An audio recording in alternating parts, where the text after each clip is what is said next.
السلام علیکم۔ ایک سوداگر کی تھیلی جس میں 400 دینار تھے گم ہو گئی۔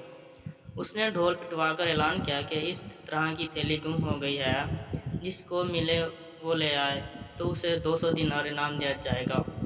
اتفاقاً یہ تھیلی ایک غریب شخص کو مل گئی۔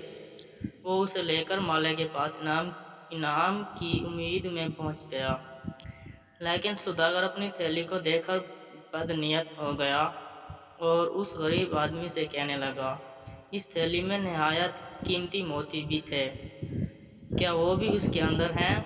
وہ آدمی بڑا گھبرایا اور سمجھ گیا کہ یہ اب دھوکہ کر رہا ہے اور انعام نہ دینے کے لیے جھوٹ بولنے لگا ہے۔ اب ان دونوں میں جھگڑا شروع ہو گیا۔ آخر یہ دونوں لڑتے ہوئے فیصلے کے لیے قاضی کے پاس پہنچ گئے۔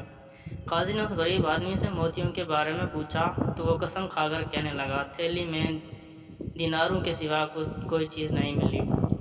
قاضی نے سوداگر سے پوچھا، بتاؤ وہ کیسے تھے؟ سوداگر نے الٹی سیدھی باتیں کیں اور کچھ صحیح نہ بتا سکا۔ قاضی سمجھ گیا یہ جھوٹ بول رہا ہے اور جھوٹ سے مقصد اس کا یہ ہے کہ اپنے اعلان کے مطابق اسے انعام نہ دے۔ قاضی نے کہا، میرا فیصلہ سنو۔ اے سوداگر، تمہارا دعویٰ ہے کہ تمہاری تھیلی گم ہو گئی، جس میں دینار تھے اور موتی بھی تھے، اور موتی ایسے تھے جو آدمی کی تھیلی میں نہیں۔ اس میں کوئی موتی نہیں، لہٰذا میں اس نتیجے پر پہنچا ہوں کہ یہ تھیلی تمہاری ہی نہیں۔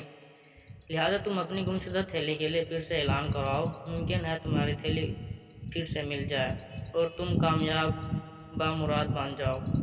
بہرحال یہ تھیلی تمہاری نہیں۔ پھر قاضی نے اس غریب آدمی سے مخاطب ہو کر کہا، یہ تھیلی 40 روز تک احتیاط سے رکھو، اگر اس کا کوئی دوسرا دعوے دار نہ ہو یہ تمہاری ہے۔ ذہانت کا انوکھا واقعہ۔ جب ناصر الدولہ ابوبکر رائق موصلی کو قتل کر دیا گیا تو لوگوں نے موصل میں اس کے گھر کو لوٹ لیا۔ ایک نوجوان بھی لوٹنے والوں میں شامل تھا۔ ایک تھیلی اس کے ہاتھ لگ گئی جس میں 1000 دینار تھے۔ پکڑے جانے کے ڈر سے اس نے باورچی خانہ سے ایک ہنڈیا اٹھائی، اس میں تھیلی رکھی اور اٹھا کر باہر چلا گیا۔ ہر دیکھنے والا شخص یہ گمان کرتا کہ یہ شخص بھوکا ہے اور لوٹ مار میں صرف ہنڈیا ہی اس کے ہاتھ لگی۔ اس طرح وہ صحیح سلامت اپنے گھر پہنچ گیا۔